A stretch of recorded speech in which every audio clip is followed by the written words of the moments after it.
Welcome to Loving Life Creatively with Lizzie Menz, the show that dives into the heart of our community's incredible talent. Join us as we explore the world of art and creativity through inspiring interviews with local artists, live painting demonstrations, and the countless benefits of creating. Every episode will celebrate the unique voices and visions of local artists, creators, and innovators.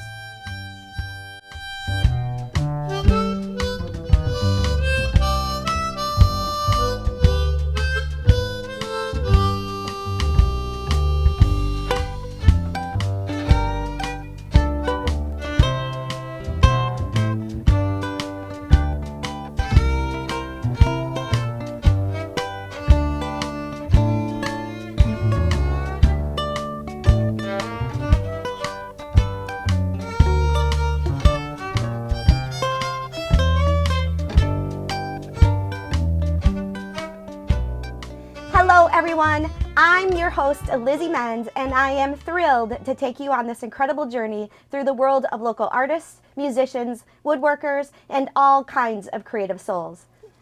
Today we are exploring the magical world of graphic design. I am extremely excited to introduce one of my closest friends, Lauren Oftedahl, graphic artist extraordinaire, author, and illustrator. Welcome, Lauren. Thank you so much for being here with me on this amazing adventure, and I can't wait for you to share your story with all of us. Thank you for having me. I'm so excited. You're welcome. You're very welcome. Well, I guess let's get to it. We'll ask you some questions, and let's dive into the world that you live in. Thank you. Yeah, you're welcome. You're welcome. So, Lauren, please share with us a bit about your background and what kicked off your creative career.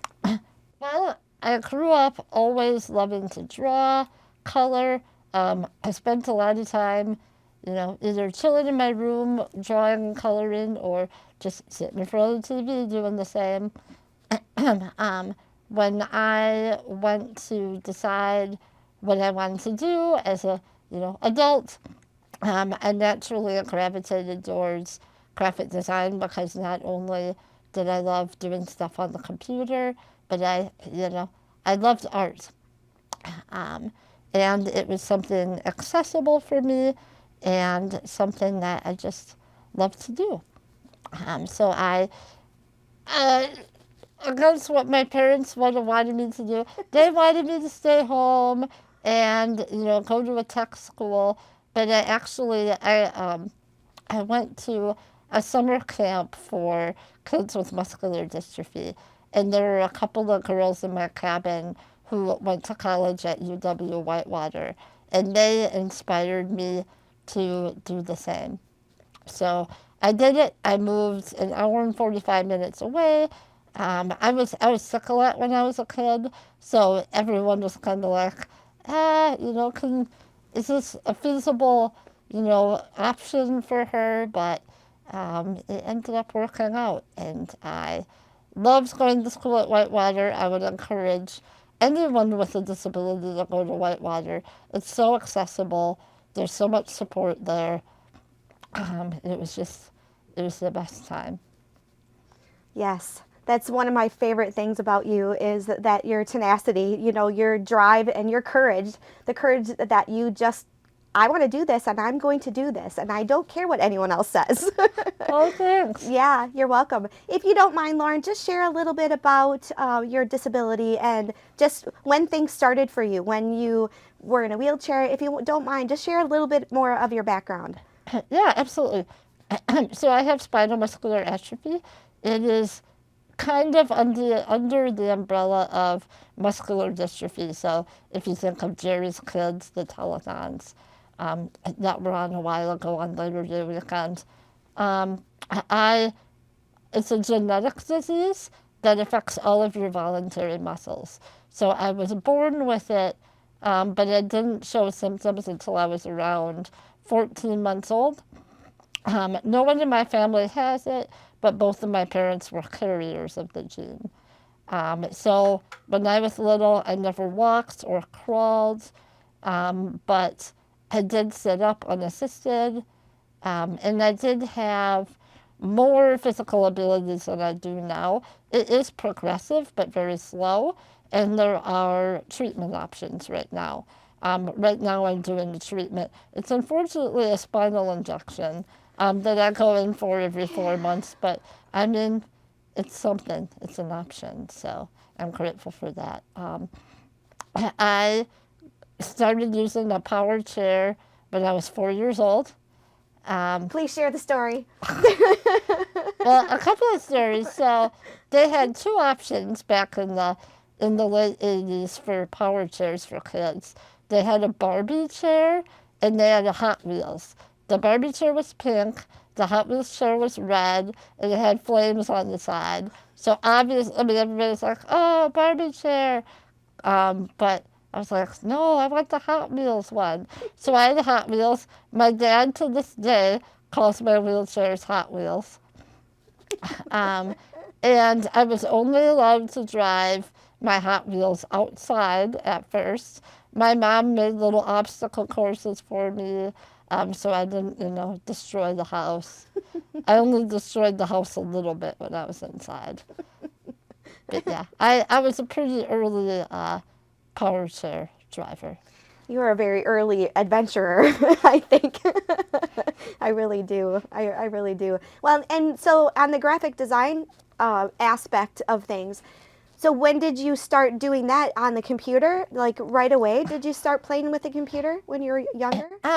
So my cousin actually had a Super Nintendo, and one Christmas, um, I was playing with her Mario Paint program.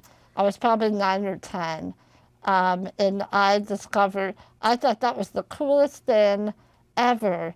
So, I think it was the following Christmas or my birthday, I convinced my parents to get me a Super Nintendo purely so I could have Mario Paint.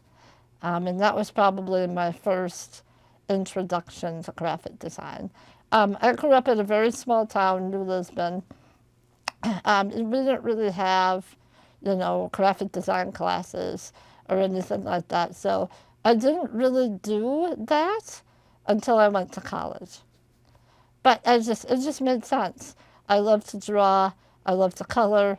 I love computer stuff.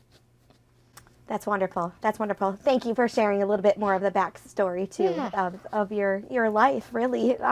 So I know you kind of already talked about what inspires you. Is there anything else that you would like to add into the inspirations over the years? Nature, absolutely. I spend as much time in nature as possible. I grew up living in the country, and I just spent a lot of time outside. When I'm outside, I receive a lot of inspiration for drawings, for writing, for taking photos, which I recently discovered because of my iPhone and the way technology is advancing so quickly. I realized that I could use Siri to take photos with my voice. So I bought a car mount and clipped it to my tray, and now I'm able to take photos. So I've been taking photos, well, not now because it's cold, but this summer I took a bunch of photos outside, and it was really fun, and probably the first time I've ever taken photos independently. And that's wonderful. How creative and innovative, to use the tools that are out there for things that, maybe no one else would think of, really. I think that's amazing and inspiring, very inspiring. Thanks. Yeah, you're welcome. You're welcome. So can you tell us about a project that you're particularly really proud of? I have a couple. So I, a decade ago now, wrote a book for my best friend Sarah. I have many best friends, and Sarah is a college friend that I met.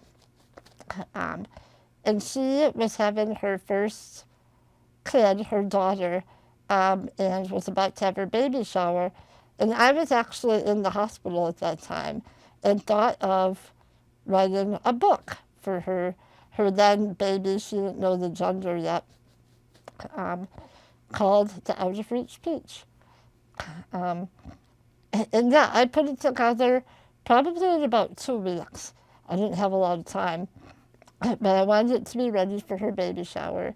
And yeah, it's about an owl named Leon who has very small wings, so he cannot fly, but goes on walks instead.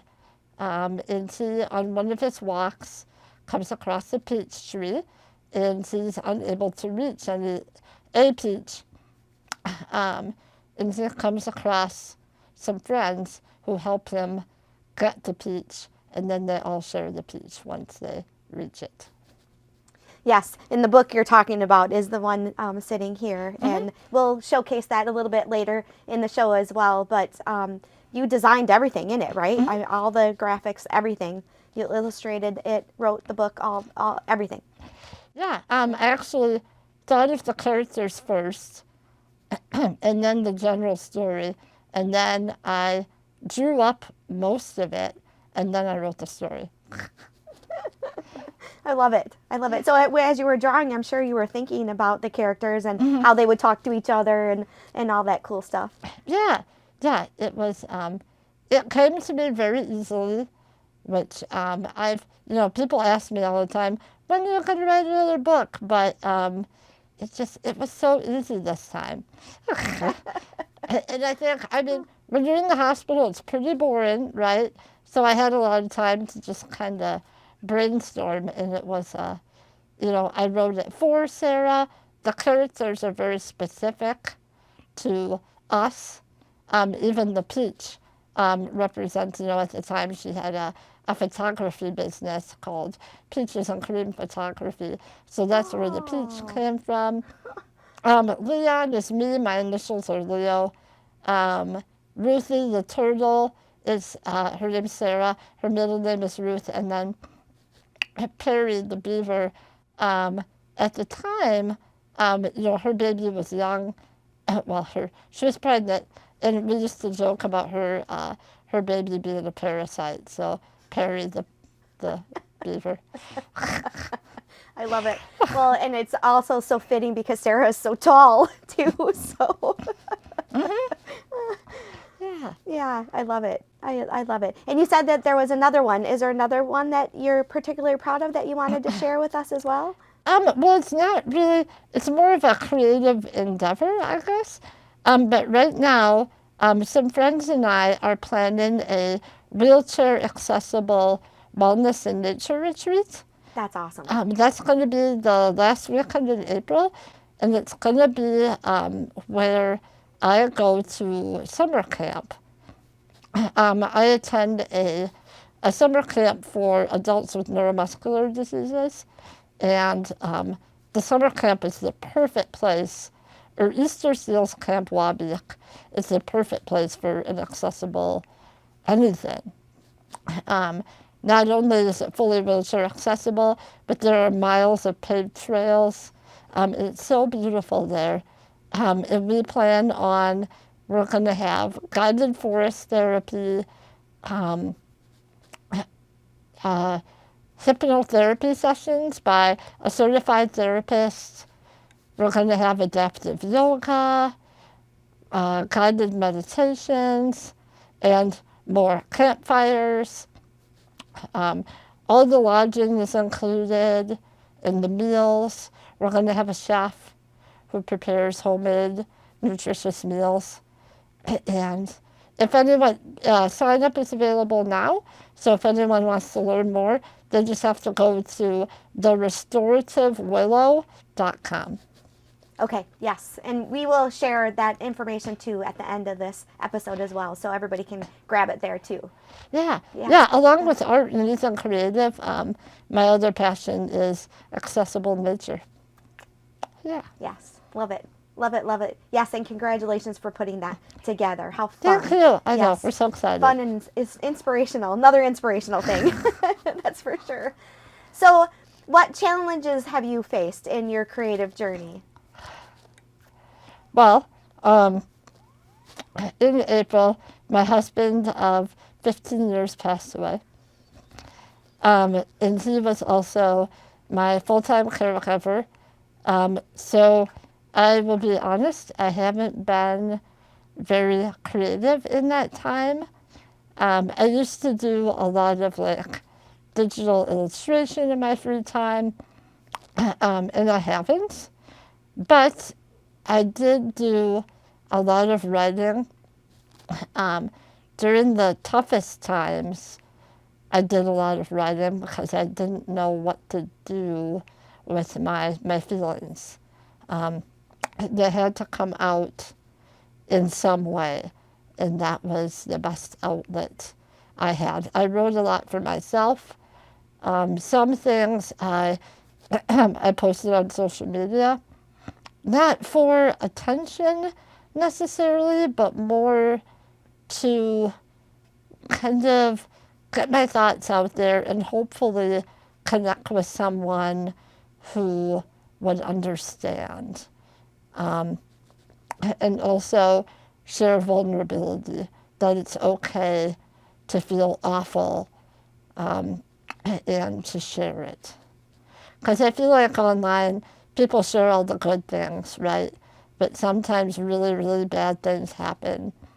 And it's okay to reach out and kind of identify with other people during that time. Yeah, and I'm so sorry that you had to go through that all. And you're right, the things that you have shared, out there on social media has really inspired others. And I think that you also help them heal along with yourself too, knowing that they can share that kind of stuff out in the world and that there are others that have gone through that and that we're not alone. That's the biggest thing, is we're not alone in that kind of a journey. And as much as it sucks, I think that's, very profound, very courageous for you to do, and very courageous for you to share today too. So thank you.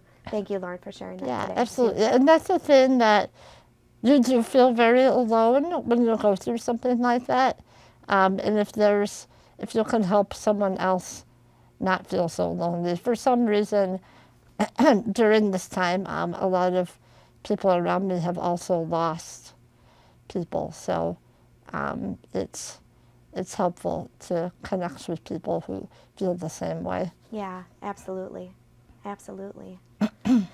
So, I guess, what does help you stay motivated? I know that, it's been a tough year, almost a year now. It's been a tough year. So how do you stay motivated? I know that you've got your special projects going on and stuff. Is there anything else that you would like to share that helps you stay motivated and inspired? Well, inspiration just kind of comes to me. I wouldn't say I set aside any time for creativity or things like that. Like, it comes up, and then I wait till I have time, and then I move forward with it. I guess I stay motivated by if I want to do it. That's a good motivator. That really is. And usually, if I'm excited about something, I'll be motivated to do it. So I'll just go by how excited, I don't know.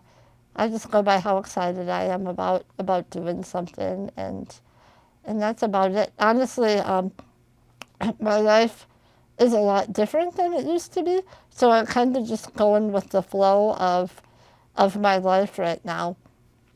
And if I feel as though there is a creative project that I feel like I want to work on, I just go with that and I do it. Yeah, that's wonderful. And you are such a wonderful writer.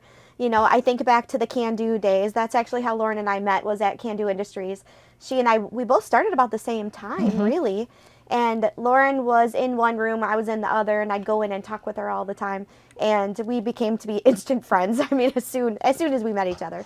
And over the years that we had that opportunity to work together, I got to watch you really grow and shine and write press releases and stories and the newsletter and all sorts of things over the years. And then now your book, and just the way that you also eloquently write on Facebook your story when Jerry died and all of that as well. You can just tell you're just so good at it. I envy you for that because when I see how you write, I always think, gosh, I wish I could, You just so eloquently put all the words together. So that's your superpower. That's one of them. Graphic design is your other superpower, but it's definitely your superpower. Thank you. Yeah, you're welcome. You're very welcome. So what advice would you give to other aspiring creatives in our community, whether they have a handicap or, kids, whatever that is, what would you say? How would you inspire others? I guess I would say just do it. It doesn't matter what it is. If you sing badly or, think that you're not very artistic, you're artistic in some way, and maybe it's something that you don't think of right away as necessarily creative. Maybe it's cooking or gardening or whatever that thing is that makes you lose track of time because you're in that flow. I know. That is, go for it and do that thing. Even if you think you're not good at it, you'll get better. I mean, when I was younger, I was not good at drawing, but the more I practiced, the better I got.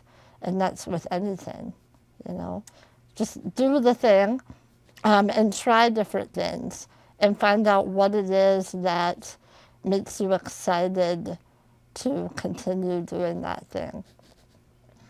Yeah, that's wonderful advice. And the courage to just step out of your own comfort zone and, and do that. And obviously you've shared with us that that's another one of your superpowers is just to say, I'm going to do this and we're going to do this and that's it, Yeah, So, I think something that, I've learned, unfortunately this past year is that, life is short and just do the things that are fun. Like make time for fun and just go for it. Don't worry about what other people will think of it. Do it for yourself.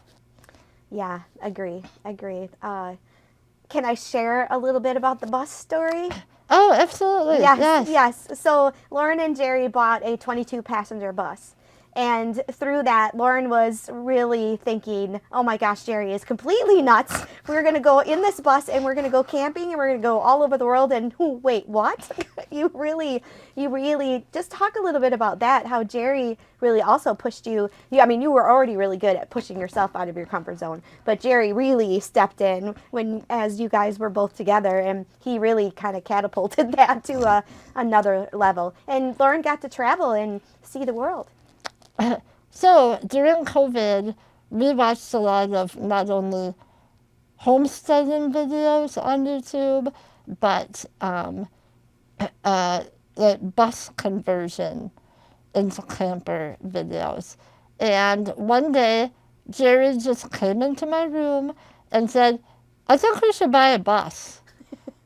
And we can turn it into a camper, and then we can travel wherever we want. Because notoriously, right now, airlines damage wheelchairs. And that kind of anxiety, getting onto a plane and getting your chair put under with the luggage and, 50-50 chance your chair's going to get broken. I never wanted to deal with that. So this was our option. And I thought he was nuts.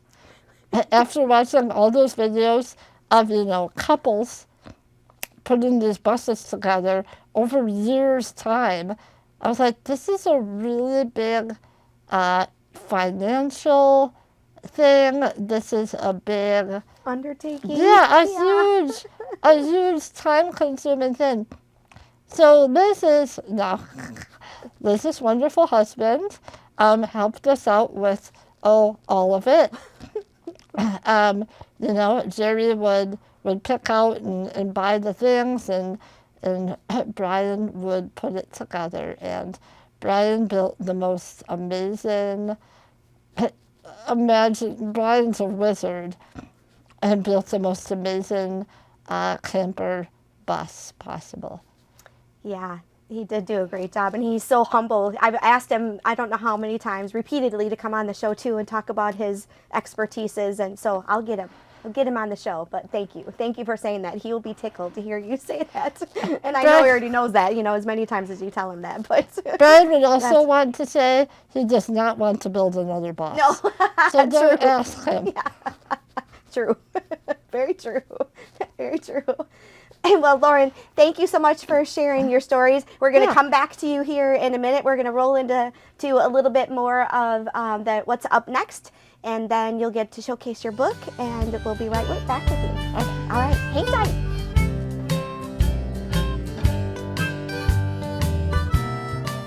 Up next, let's talk about resilience, faith, tenacity, and courage. Those are all the big words that Lauren really shared with us today, and I just wanted to kind of focus in on the meanings of each one of those words because they are so important to our lives. And also just take a quick moment now, pause this episode, gather up all your favorite creative tools, and get ready to create along with us because that's going to be up next.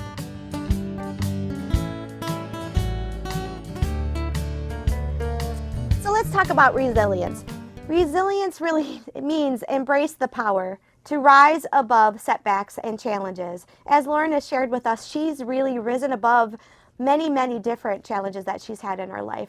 Resilience also allows you to transform obstacles into opportunities to growth and innovation. And isn't it so cool that Lauren doesn't talk about anything about the obstacles that she has that we might think of in her disability? She just embraces it and does it, right? Embracing that change is really that ability to adapt to life's ever-changing landscape with grace and creativity. Resilience nurtures your ability to find beauty and inspiration in every twist and turn. Having faith. Trust in the magic of your ideas and visions. Faith fuels your creative spirit, allowing you to dream big, like Lauren, dream big, and pursue your passions with unwavering confidence, really believing in yourself. Inspiration within. Let faith be your guiding light, illuminating that path to new possibilities. It really sparks the flame of inspiration that ignites your creative journey. Tenacity. This is this word I always think of when I think of Lauren. Her tenacity is that unyielding spirit. Keep moving forward with determination and persistence. Tenacity is the relentless drive that propels all of us toward our creative goals, no matter what the challenges are. Dedication to excellence. Really pour your heart and soul into your creative endeavors.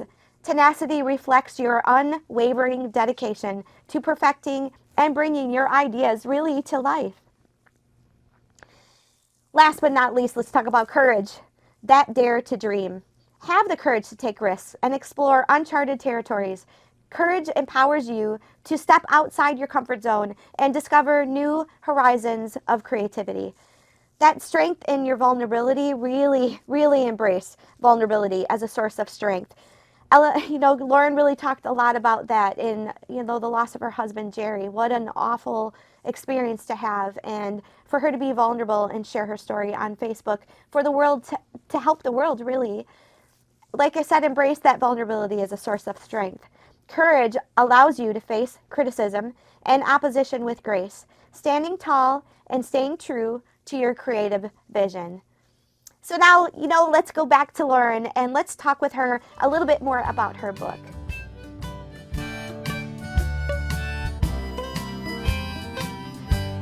All right, welcome back to our guest time with Lauren. Lauren, please share with us a little bit about your book and other wonderful projects that you're working on. Well, like I said, I wrote the book about 10 years ago now. I wrote it for my best friend for her baby shower. I had other people tell me that I should publish it. Well, I ended up self-publishing through Amazon.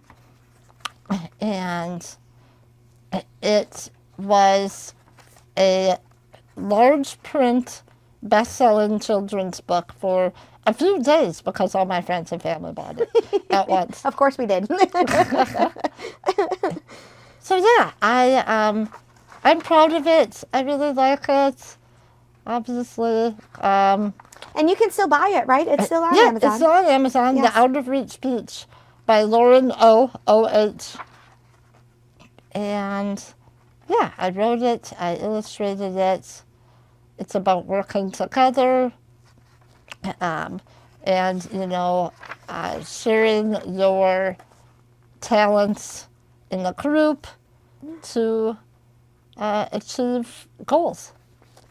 Yes, I love it. I love it. And of course, this is my book because you can't have my book. Well, and talk a little bit more about your photography, about just what you see when you hook your camera to your chair, and what's your favorite things to photograph, and what inspires you. Like, what all of a sudden, one of the pictures that you shared with me is of that bridge. What inspired you? What were you thinking when you saw that bridge? It is very basic. It's, ooh, that looks cool.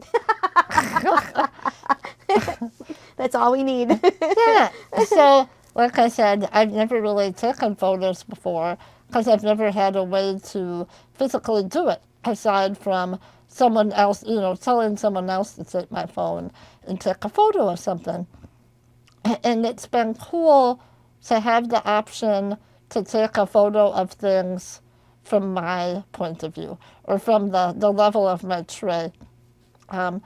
Fortunately, I'm able to do things with my chair. I can tilt up and down, and I can also elevate my chair up and down. So I'm able to reach a lot of angles independently. So I was staying with my parents for 7 months after Jerry passed away to, have time to grieve and allow them to support me with my care while also figuring out what the heck I was going to do with my life. So during that time, living again in my, childhood home, my road that I grew up on and spent so much time, adventuring on as a kid, and another way for me to connect with myself and just life is to go on walks. So living in the country, I would go on a lot of walks. I had my certain, special tree that I would go visit or special spots where I would just sit. And I was able to bring my phone with and take photos of my special places and just, look through the phone and say, yes, I want a photo of that and that, and just kind of, photography became one of those things where I would lose track of time and all of a sudden think, holy crap, I've been gone for 2 hours. Or my dad would ride his bicycle past just to check on me because I'd been gone for so long. I was like, whoa, it's really been, a long amount of time that I've been gone, and I had no idea. I love that. And I also love that your parents, they allow you to be so independent, because they really could have really tried to deter you from that, and they didn't. Yeah. And I'm very proud of them. Every time I see them, I always remind them of that, because it's got to be difficult as a parent to have a child like you that is so courageous and adventuresome and just says, I'm going to go do this, Yeah. And for them to not worry. I'm sure they worry, but all the things that you have decided to do in your life and come back home and be able to hire all of these caregivers to take care of you.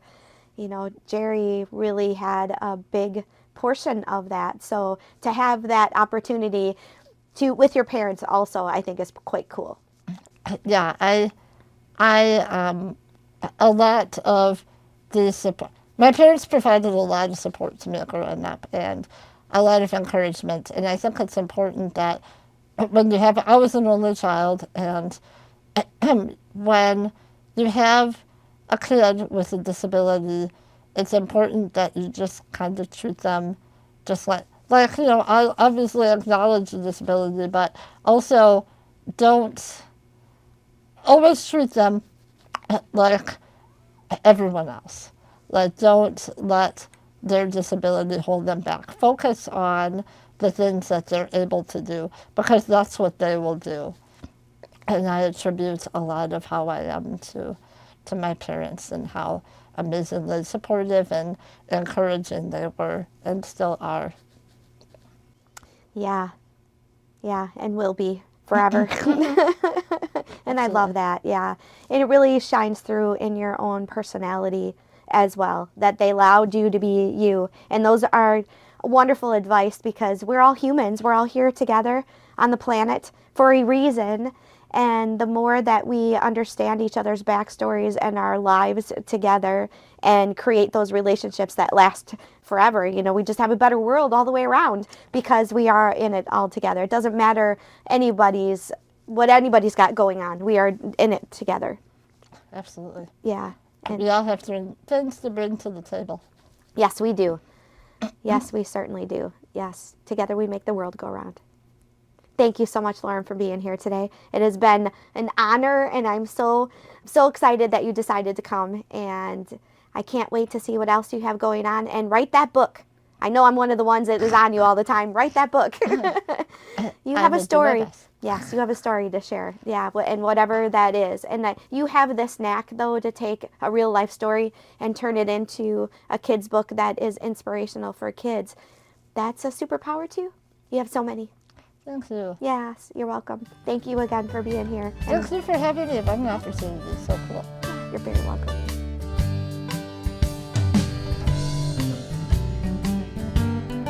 Hi, everyone. Welcome back to the creative side of our show. I really hope that you've grabbed something, a piece of paper, a pencil, a pen, your crayons, markers, color pencils, whatever it is that you have at home. And heck, even if you have paints, if you want to follow along with me, or if you want to create with me, or just listen to me in the background talk, please do. I would love for you to create with us. So I'm going to talk a little bit about all the materials and utensils I have today. I'm going to talk about my favorite one. This is my grandmother's melon scoop.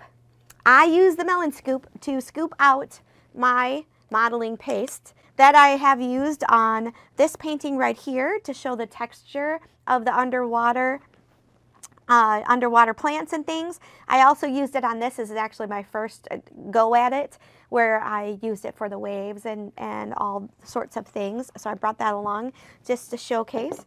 I am going to use a painting that I've been working on. This is not anywhere near done, but I thought it would be a great way to showcase kind of how I embellished it and add in all the depth to a painting like this.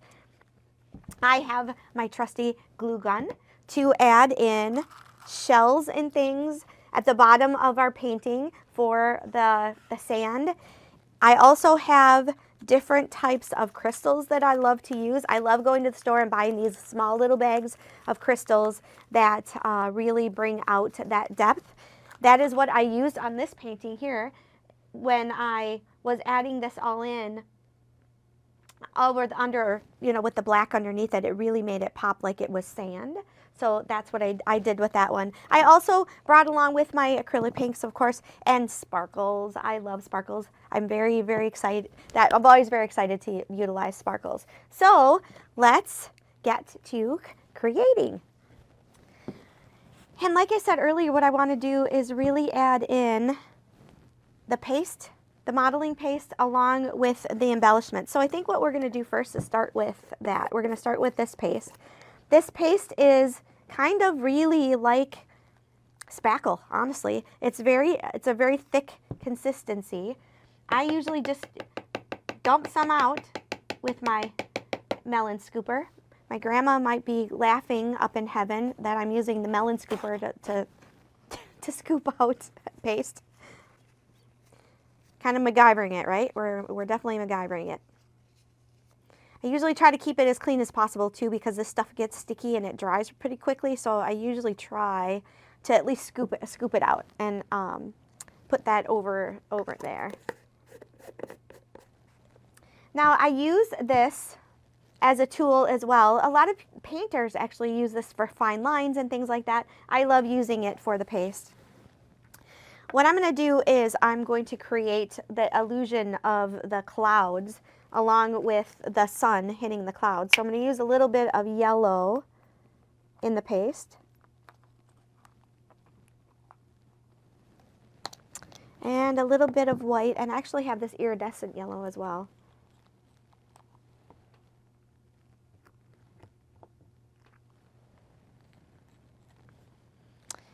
And I, of course, have, that's the one thing about paints. You always have to be really careful. A lot will,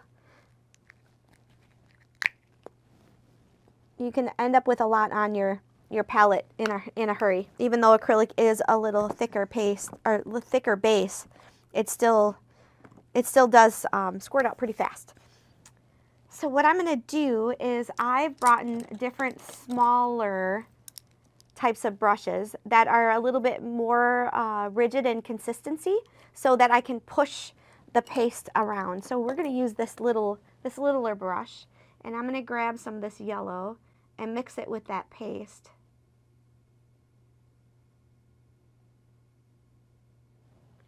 And what I'm going to do is my line here where I have the horizon on the ocean, that's where I'm going to push some of this in.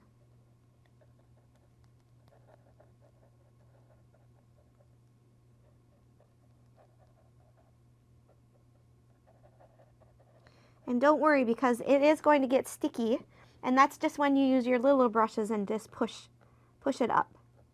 The one thing about this paste is it's very easy to manipulate and really gives you a really super cool effect.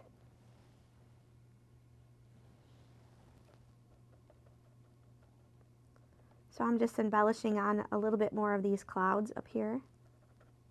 Same thing, giving it some dimension.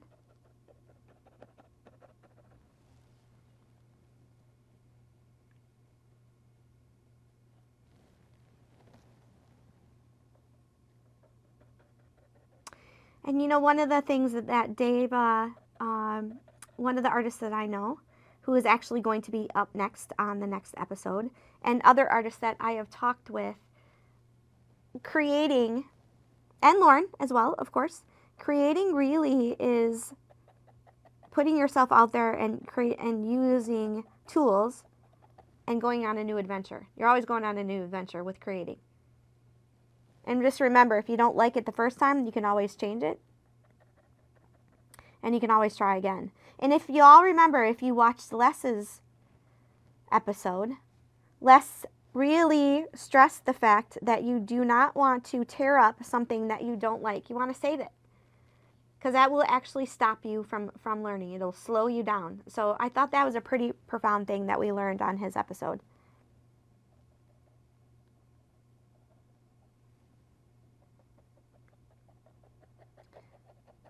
Also, the other thing I want you to remember is, even though you are making, like for me, I am making a real life scene that we could see with the clouds and the ocean. Just remember, it's yours. It's art.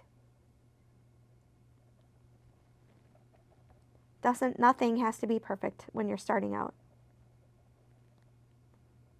And utilizing this modeling paste is something that I've truly just started using and am learning to use it in a way that really, really, really speaks to me.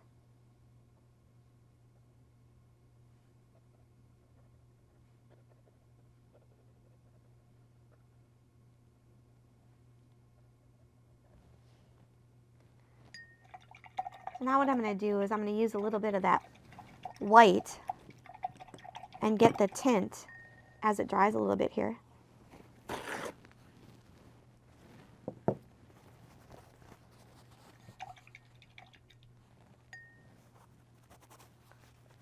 Like I said, that paste is really sticky, so you do have to clean your brush pretty good.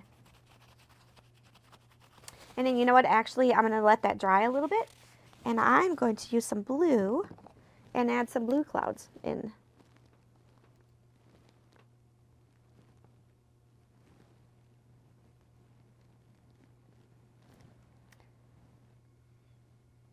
How are you all doing out there? Are you creating with me? I really hope that you are. Take that time for yourself. I know I say it every single episode, and I cannot stress it enough.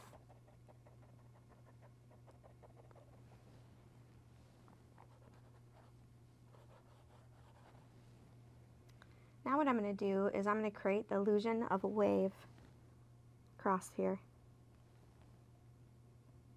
And I'm actually putting these waves over the darker part of the paint that I already have on here so that it gets that illusion of the shadow of the wave. And I will admit, sometimes I still will paint on the wrong side. Won't get that shadow at all. It's all about the learning. And I'm going to use this little tool.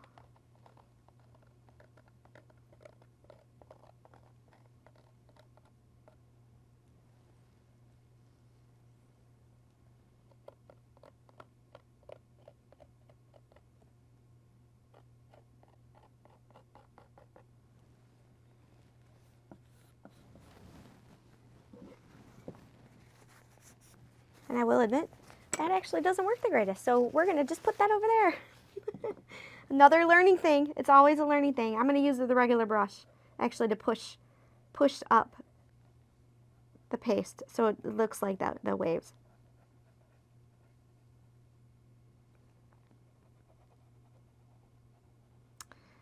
I will say that the plastic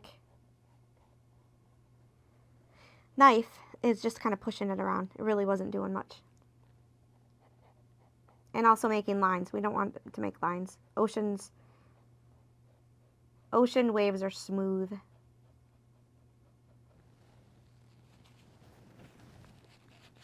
See a bit of the depth that is in there.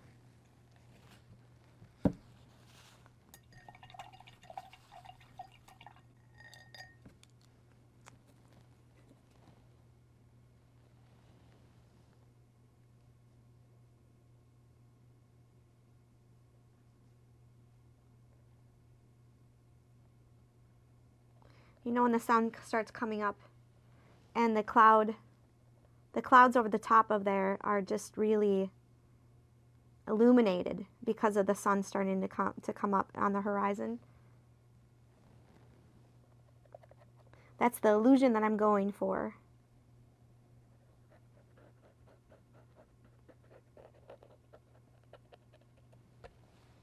Have you ever seen the sky when it just looks so different that it just stops you dead in your tracks? And you wonder how a cloud really looks like that.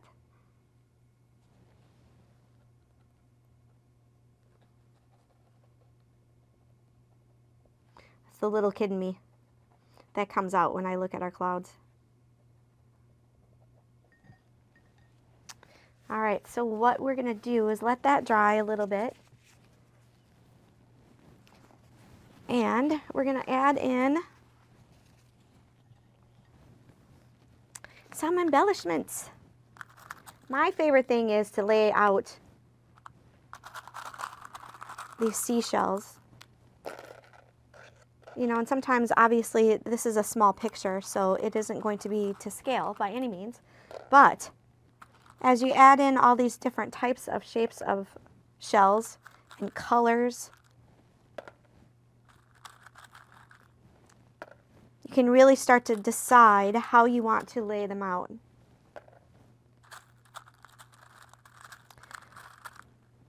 A lot of times I've actually just dumped the bag on it and just pushed them around too. I do that a lot as well. So what I usually do is start on the left side because my hot glue gun is over on my right side, right? So you want to start left to right so you're not dragging the glue gun over anything. So we're going to start there, and I'm going to move over just a little bit so I can reach a little better. And I'm also going to turn this around because remember I have all my paint and stuff on the end of my little wood thing. It's all about working efficiently, right? Efficiently and effectively. So what I do is just use my glue gun and start by just adding a little and setting down .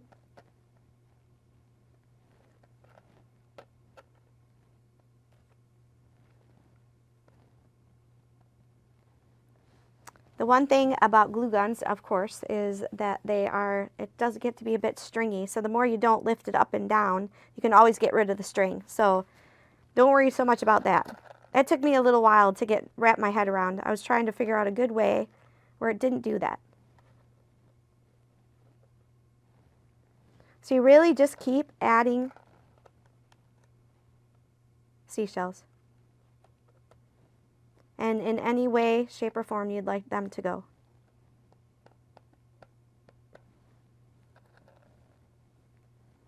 And use different styles to get that feel that you would. Because all the styles wouldn't line up at the beach either, would they?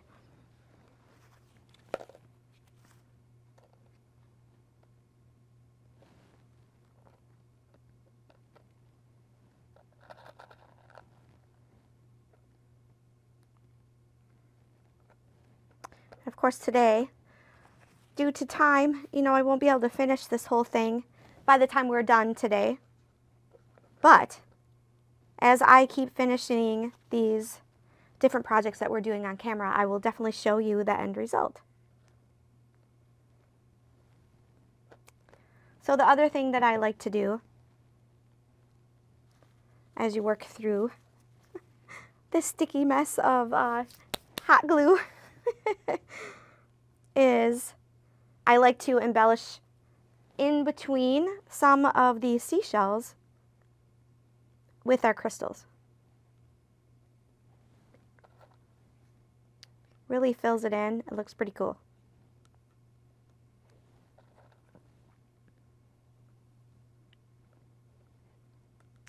If you're out there in Facebook land and you see our posts about the different shows, and if you did create with me or any of our special guests like Mariah when she was working on teaching me how to do calligraphy or anything of the sort, if you decide that you want to showcase your art, I would love it. You can message me if you'd like, or if you want to put it right on the post about the show. Whatever you would like to do, I would love to see your art and what you're working on.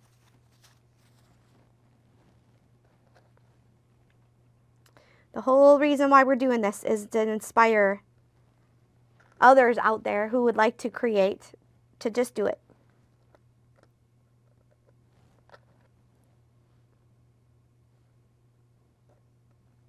Honestly, when I'm done with these shows, taping these shows, the first thing I want to do is go home and finish something that usually typically is on my mind as we're doing this together. So I'm always waiting to go home to keep finishing something. And it is our time, right? It's our precious time.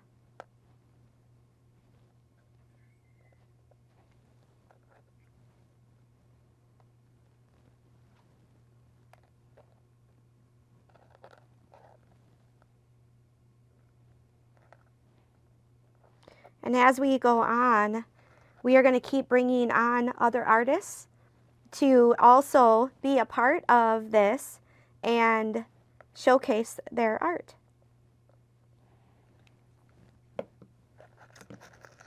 All right, so what we're going to do is we'll add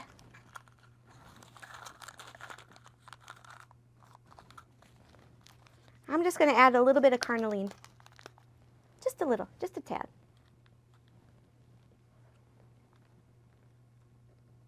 Right in the center.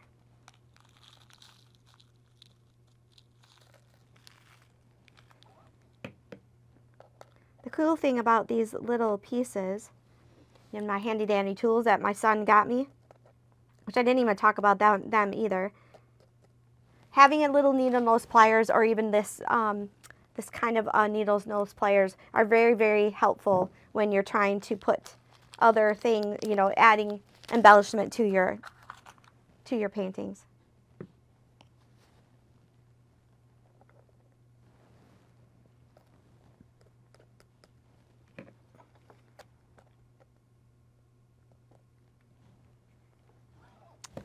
I'm gonna add one more in here for now.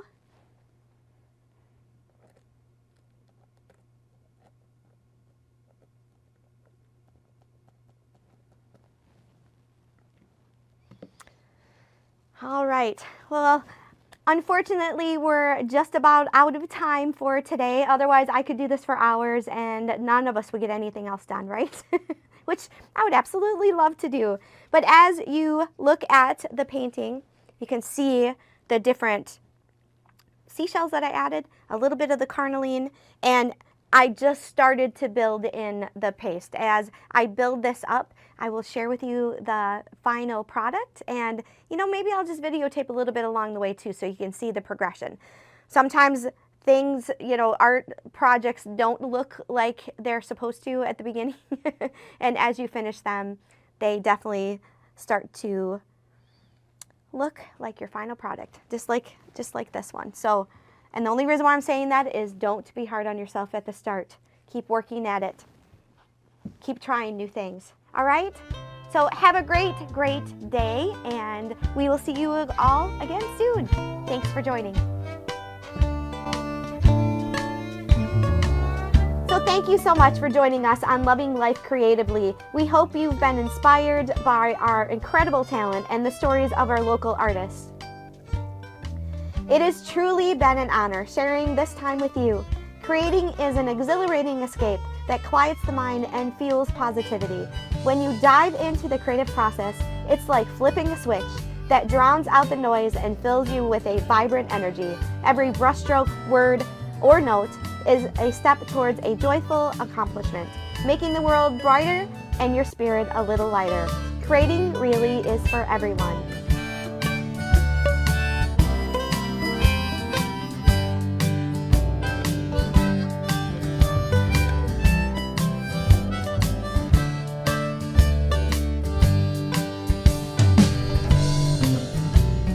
Keep creating, keep inspiring, and keep loving life creatively. Until next time.